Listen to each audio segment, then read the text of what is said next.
So yun, what's up mga padreng? Welcome back to my channel. May dinala rito TMX 125 Alpha. Kagabi pa to, tinirik din na nakauwi si padreng.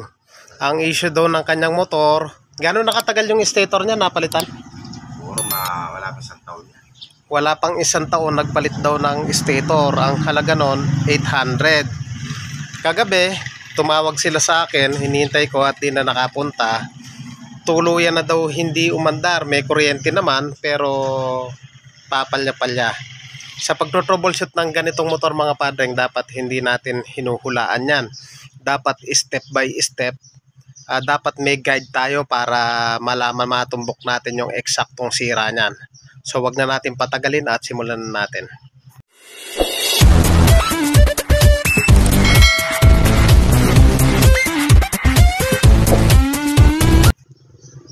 Una natin gawin dyan mga padreng, check na muna natin yung kanyang high tension wire dito sa kabila. So ito,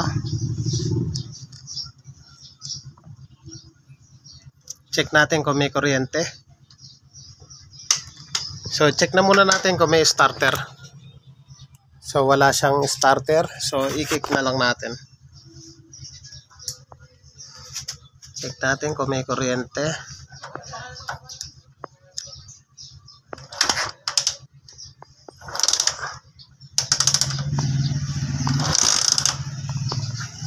Wala. So pag ganyan na issue ng motor mga padreng, walang kuryente dito sa high tension wire, dadirect na tayo dito sa kanyang main, dito sa kanyang stator. So, tanggalin na muna natin tong kanyang pinakasakit dito.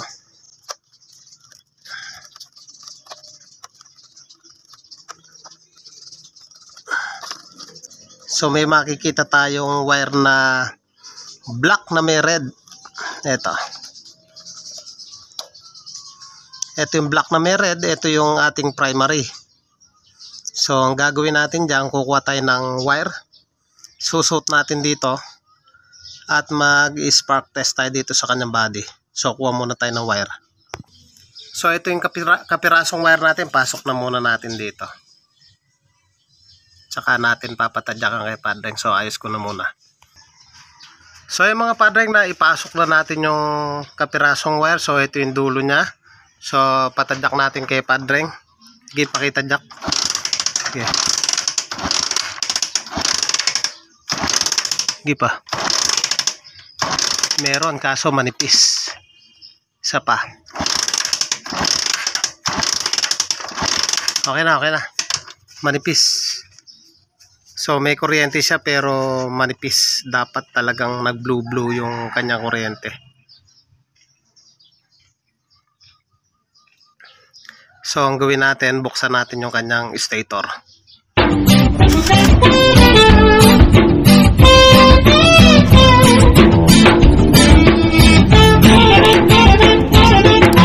Patingin-tingin, di naman makabili. Patingin-tingin, di makapanood ng sine. Walang ibang pera, kundi pamasahe.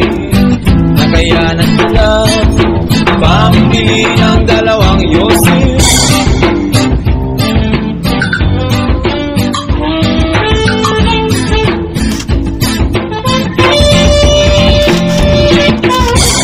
Amoy, di naman makakain. Busog na sa tubig, gutom ay lilipas din. Patuloy ang laboy, walang isipin. Kailangan magsaya, kailangan magpangin. Nakakainip ang ganitong buhay. Nakakainis ang ganitong buhay. Nakakainip ang ganitong buhay. Nakakainis ang ganitong buhay.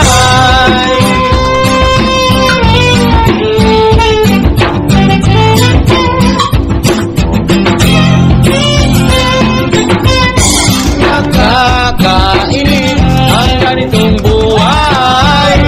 Nakakainip ganitong buhay. Nakakainip ang ganitong. So ito yung kanyang stator. Ayan o. Medyo nasunog na nga yung kanyang primary. So baklasin natin yan.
Ibig mo sabihin na lang babata kagabi.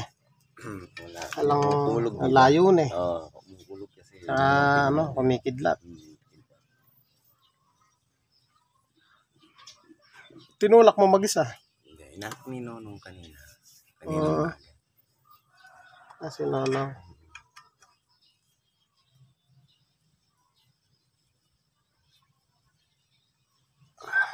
Pag pala stator mo, nasira niya, kahit anong gawin mo. Hindi ko mapapandar.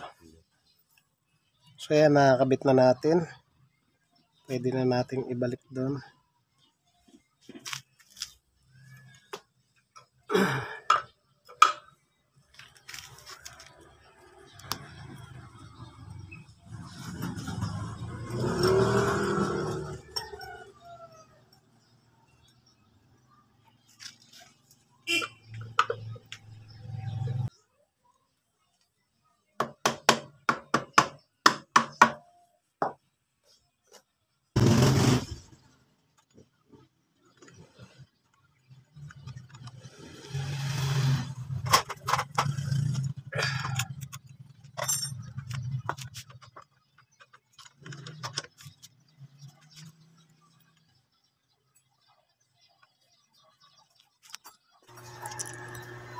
So ayan, nakakabit ko na rin yung mga tornilyo ng kanyang cover. Lagyan na muna natin ng grasa itong kanyang cover dito sa kanyang starter gear para smooth siya.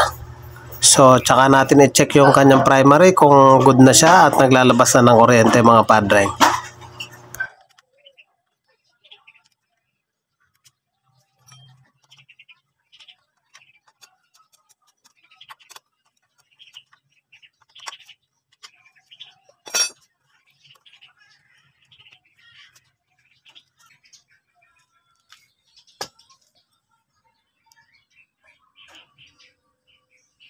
So yung mga padreng, nakakabit na natin yung kanyang stator. So bago natin salpak tong kanyang socket, ituro ko muna sa inyo yung kada wire kung saan siya gamit. So etong ating kulay yellow wire mga padreng, ito yung ating light coil. Papunta siya sa regulator. Etong blue na may white, pulser. Ito namang green na may white, pulser negative. Etong kulay pink natin, ito yung ating charging. At ito naman yung ating primary. So kanina nung nakasalpak yung luma, manipis yung kanyang binubugang kuryente. So ito, napalitan na natin ng bagong stator. I-check natin kung malakas yung binubugan niyang kuryente. So susuotan natin ng wire dito.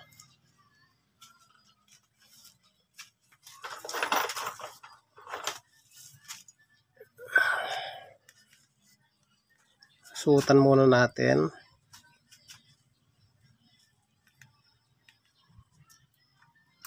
Dali. Sige nga.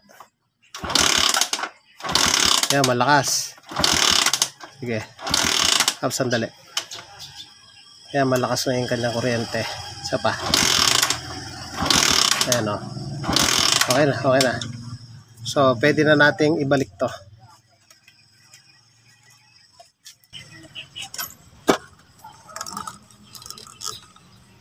So, yellow sa yellow. Color coding lang yan mga padre. So, ayan. Yellow sa yellow.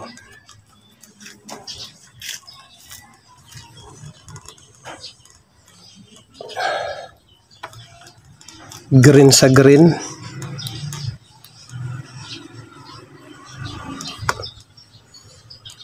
Blue sa blue.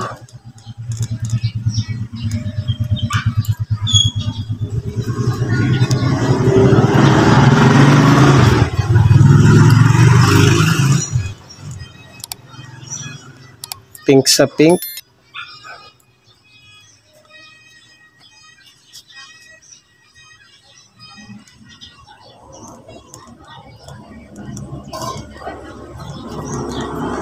Tsaka yung kanyang primary.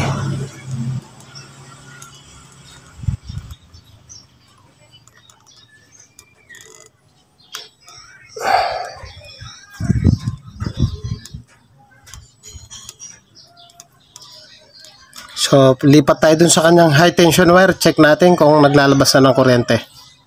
So, lipat muna tayo. So, ito yung kanyang high tension wire. I-check natin kung may kuryente. Ay, ang lakas! Ayun, nakita nyo mga padreng na kuryente patasyo tayo. Kala ni padreng dito yung problema kagabi. So, pinutulan pa niya. Ayan o, kaya lumiit. So, naglagay na lang siya ng kapirasong wire. So, yan, napakalakas ang kuryente. So, pwede na nating ibalik yan. Lakas. So, putulan na muna natin to para medyo mahaba yung wire.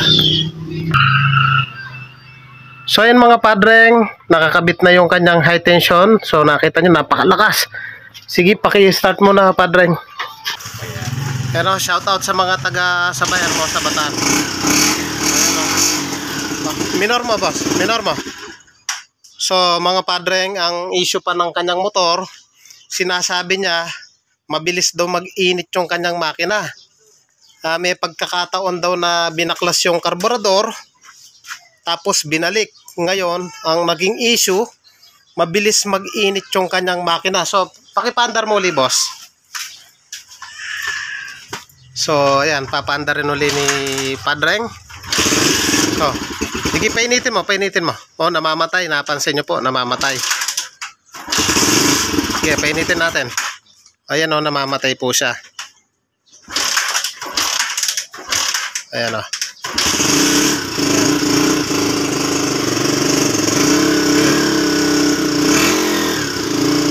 Sige, minor, bitaw mo, bitaw. Oh, mga padreng, namamatay po yung kanyang motor. Pag ganyan po yung issue ng motor mga padreng, nasa karburador lang po yung issue niya. So, sisilipin natin yung kanyang hangin. O, teka.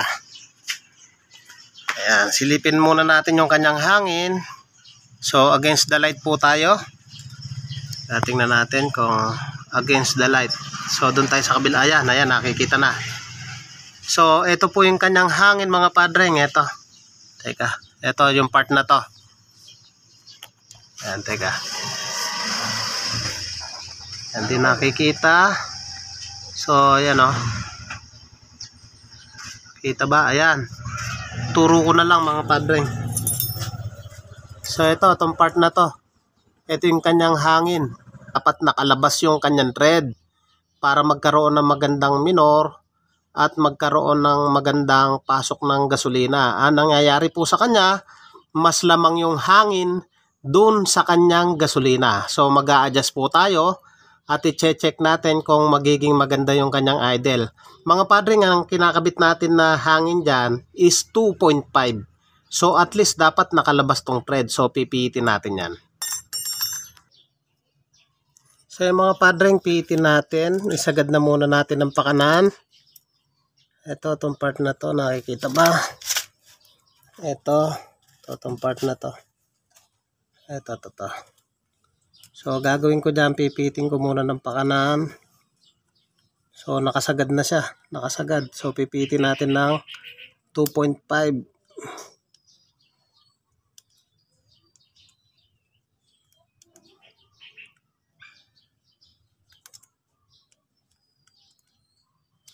Medyo pahirapan lang, dapat may screw kayong maliit lang. At least 2.5 mga padre.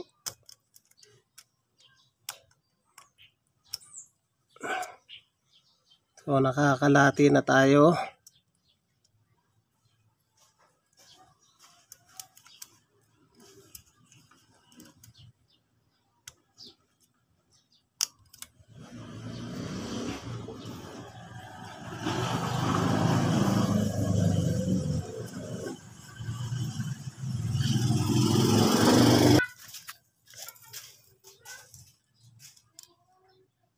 So itong pinipit ko mga padre, ito yung kanyang hangin. So nakaka-isa't kalati na ako. Dapat po may screw kayo malit.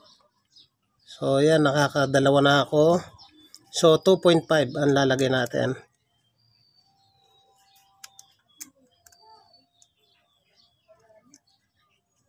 O yan, 2.5. Mapapansin nyo, ayan, lumabas na yung kanyang thread. So try nating ilawan. Ayan. So medyo lumabas na yung kanyang thread sa 2.5. Kanina nakasagad po siya. So pag nakasagad, ibig sabihin pwede tayo mag-overheat pag ganon.